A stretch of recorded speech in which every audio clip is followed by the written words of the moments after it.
Hello. How are you today? So yesterday we talked about the Constitution, starting with, oh, here goes the printer. Starting with the preamble, which is kind of like the introduction to the Constitution.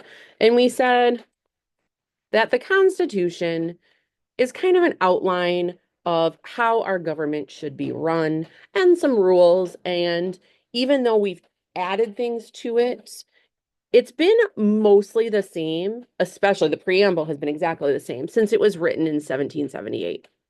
So today we're going to talk about the Bill of Rights, which is another part of the Constitution. So far we have the umbrella of the Constitution, and underneath we have the preamble and the Bill of Rights. And the US Constitution includes the Bill of Rights, which is a list of rights and freedoms that are guaranteed to every person in our country. And those rights, because they're in the Constitution, can be enforced by the court.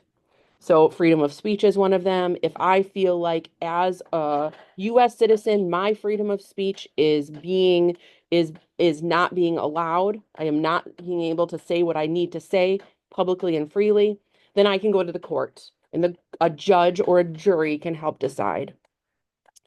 A Bill of Rights protects the people in a democracy and it limits the power of the government. So here are the rights that are contained in the Bill of Rights in the US Constitution. Freedom of speech, the freedom to speak your opinion. Freedom of religion, the freedom to believe what you want. Freedom of the press means that there is some freedom for reporters. Freedom to petition. So asking the government to change certain things, there is a process for that. If you have ever seen someone with a clipboard, often I see them outside the library and they're asking adults for their signatures, then that is petition and that's starting the process of either adding a new law or changing the law. And then freedom to assemble. So the freedom to gather peaceably together to make a point. We are going to, if you are working from home, you have a worksheet that you're going to do today.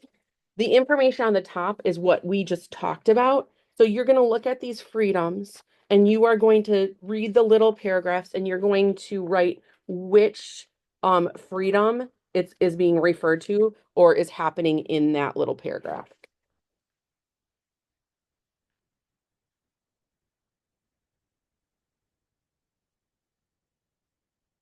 Stop. Okay, it did stop. Thank you. I don't know, it's printing, but it's looking pretty funky these days.